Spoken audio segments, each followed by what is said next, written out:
임꺽정이에 대해서 누구나 얘기하는 것은 한국말이 정말 풍부하다 하는 얘기예요. 이건 뭐 거의 만장일치로 하나의 비평적인 일치가 성립이 된 거죠. 그런데 왜 어떻게 해서 이 사람이 이렇게 우리나라 말을 많이 알고 있을까 생각을 해봤는데 이건 어디까지나 저희 추측이에요. 이 벽초의 생모가 빨리 들어갔죠. 그래가지고 정조모하고 대고모 손에 키워졌어요. 근데 옛날 선비들은요, 점자는 한자어를 많이 쓰지 밑사람들이 얘기하는, 아랫사람들이 얘기하는 토박이 말을 안 써요. 근데 대개 여성들이 그걸 잘 보관해가지고 많이 썼거든요. 그래서 제 추측에는 이 벽초의 정조모, 대고모 이런 사람들한테 길러졌다는 거하고 대가족 제도 사이에 살았기 때문에 이런 여성들의 말을 통해 가지고 이 양반이 많은 토박이 말을 갖다가 습득한 것이 아닌가 이런 생각이 들고요. 또 이 사람이 열 몇 살에 이제 상녀하기 전까지는 괴산서 살았어요.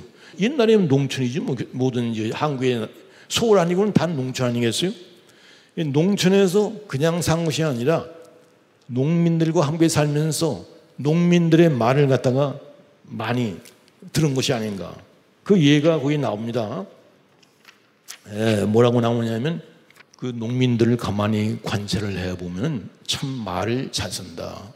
그래 이 쟁기질을 하다가 흙이 눈에 들어오면 노란 흙이 눈으로 들어왔다. 이렇게 얘기한다는 거예요.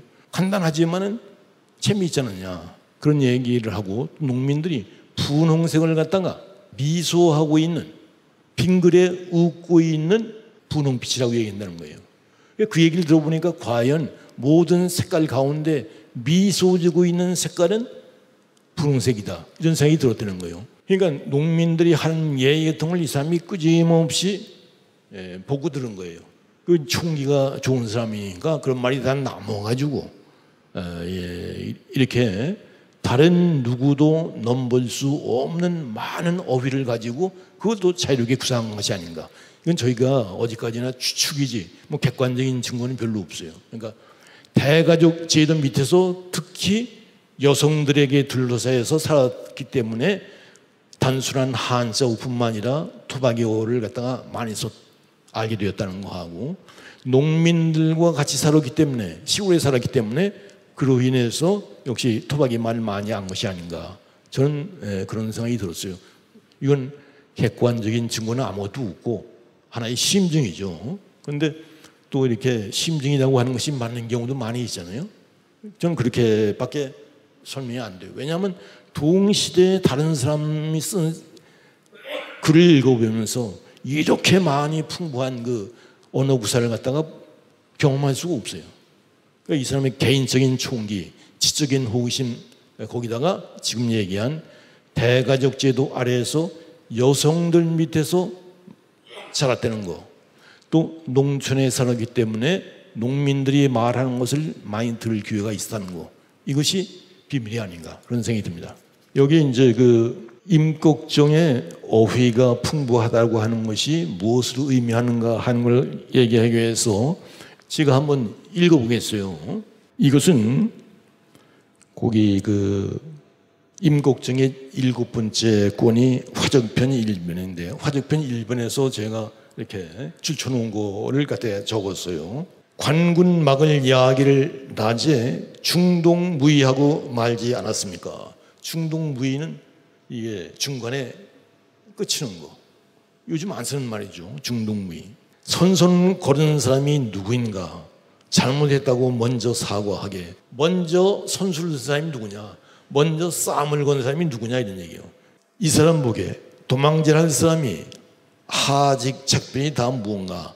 도섭스러운 소리 하지 말게.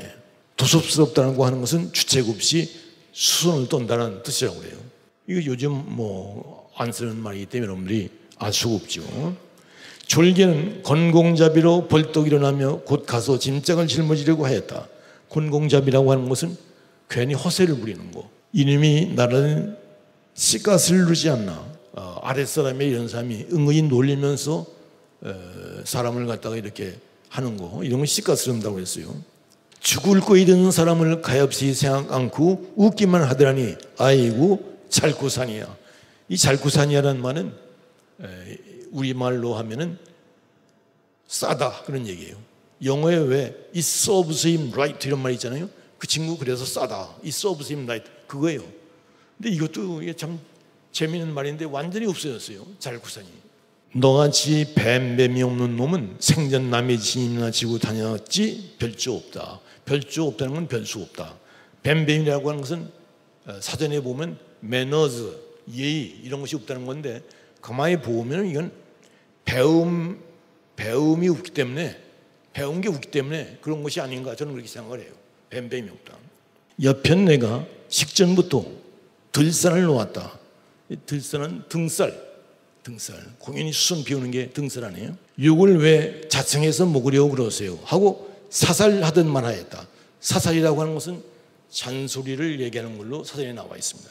여편네는 늑도 점도 않고 크도 작도 않고 몸집은 뚱뚱하고 나파는 둥그런데 거벽스럽고 억척이 있고 끼역 있고 틀지고 건방져 보였다. 이거 상당히 상세한 묘사죠. 끼역 있다고 하는 것도 아주 억세고 그런 걸 갖다가 얘기하고 틀린다고 하는 말은 하여튼 되게 비슷한 유사어예요. 거벽스럽다는 것도 그렇고. 제가 이 임꺽정의 7권 화적편 1에서 그냥 대충 줄쳐가면서 드문 단어를 갖다 했는데 임꺽정 전체를 갖다 세밀하게 관찰을 하면은 이거에 한 30배 되는 우리가 모르는 생소한 말이 있습니다.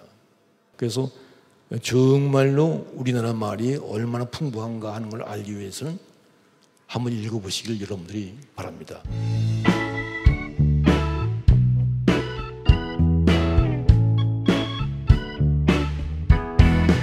그러면 이제 임꺽정이를 읽어보면요, 이게 어떤 특색이 있느냐 하면요, 글로 쓴 대동요 지도 같은 느낌을 받아요.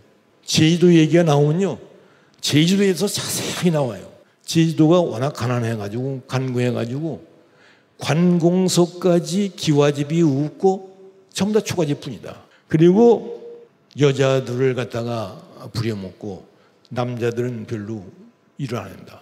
여자들도 잠수를 잘해야지 씹을 갈 수가 있다. 뭐 이런 얘기가 많이 나오고, 고씨하고 문씨가 새들을 잡아가지고 모든 걸 다 독점해 먹는다 이런 얘기 나와요. 근데 저도 이것도 처음 듣는 얘기예요. 고, 부, 양씨 이 세 가지라고 그랬는데 여기 보니까 고씨하고 문씨가 거기서 톱을 행사를 하더라고요. 이게 자세히 적어놨어요. 그럼 이게 왜 이랬는가?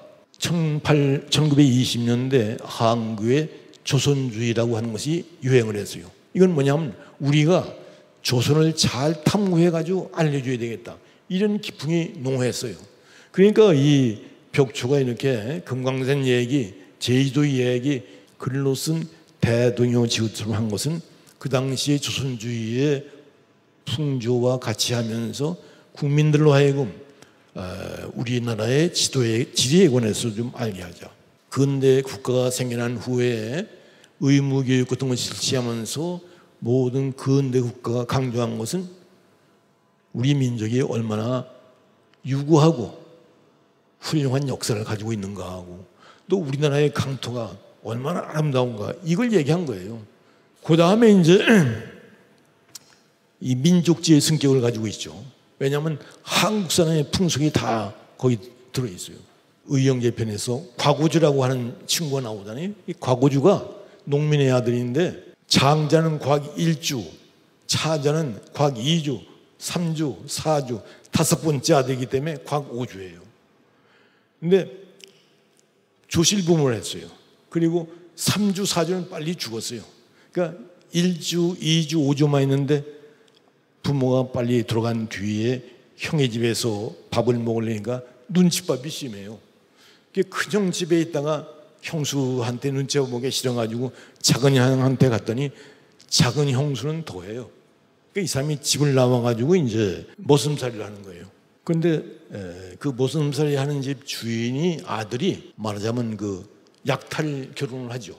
얼굴이 고운 과부가 있다 하는 걸 알아가지고 아이들 5명을 시켜가지고 그 집에 가서 과부를 약탈해 온단 말이에요. 그래가지고 데려왔는데 과거주의 주인 집 아버지하고 그 주인 아들의 부인하고가 열렬히 반대를 해가지고서 안 되니까 할 수 없이 그 과부를 갖다가 이 과교주한테 넘겨주는 거예요. 근데 그 이유가 뭐냐면 일단 집안에 약탈해 온 과부를 갖다가 돌려주면은 그 집에 재앙이 온다. 그래가지고 과거주한테 준 거예요. 이런 게 전부 다 습관의 옛날 습소이거든요. 그 다음에 뭐 결혼식, 식장 어떻게 하는가. 상놈은 말하자면 사모관대를 못한다. 뭐 이런 거 자세히 나와있어요. 그러니까 민족주의 성격을 가지고 있는 거죠. 그리고 이 점에 있어 벽초가 총명한 사람이기 때문에 또 학문이 있는 사람이기 때문에 틀린 게 없이 아주 정밀하게 해놨어요. 이런 것은 이 사람의 그 소설 쓰더라도 함부로 쓴 것은 아니고 조선에 관한 하는 자선서예요. 그리고 소설 쓰면서 옛날 소설은 전부 다 중국 소설 흉내를 냈고 최근의 소설은 전부 다 서양 소설 흉내를 냈다. 자기는 양취, 서양 냄새가 나지 않는 순수한 조선적인 것을 쓰겠다 했는데 그것이 어느 정도 성공한 거라고 저는 생각이 돼요. 그러면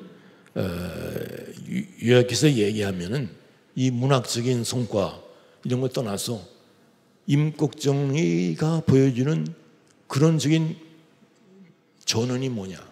물론 문학 작품을 갖다가 어떤 메시지로 환원시키는 것은 문학을 약체화하는 것이기 때문에 피해야 할 일이죠. 그러나 그럼에도 불구하고 문학 작품이 주는 메시지가 있단 말이에요. 우선은 이게 재미있어요. 20세기 후반에 나온 우리나라의 긴 소설 여러 가지로 보더라도 임꺽정이한테 상대가 안 돼요. 그럼 임꺽정이가 주고 있는 근본적인 메시지는 뭐냐? 여러 가지가 있지만 양반 쌍놈 가르지 말자 이거예요. 그러면 상놈 양반 가르지를 말자 하는 것이 뭐 대단한 거냐 이렇게 생각할지 모르지만 생각을 잘 그 시대 상황과 연관을 시켜서 생각해야 될 것 같아요. 1930년대만 하더라도요 대개 푸주권에 가가지고 애들이 어른한테 반말했습니다. 여러분들 그 상상할 수 없죠. 조그만 애가 가지고 고기 한 근 다 하고 그러면 40 먹은 사람이 네 알겠습니다 하고 고기 한 근 주는 거예요. 이게 1930년대 40년 초까지 그랬어요. 이럴 적에 이런 양반이 뭐냐. 더군다나 양주의 백정의 아들을 주인공으로 해가지고 소설을 쓴다고 하는 것은 그것 자체가 혁명적인 기도예요. 혁명적인 기회이고. 그러니까 지금 오늘날의 입장에서 보면 아무것도 아니지만 20년대, 30년대 정말 혁명적입니다. 그러니까 여러 면으로 봐서 이 사람이 선진적인 지식인이더라고요. 그런 면에서 저는 이번에 읽으면서 우리의 선배 가운데에도 꽤 괜찮은 사람이 있었다 하는 느낌을 받아가지고 보람을 느꼈습니다.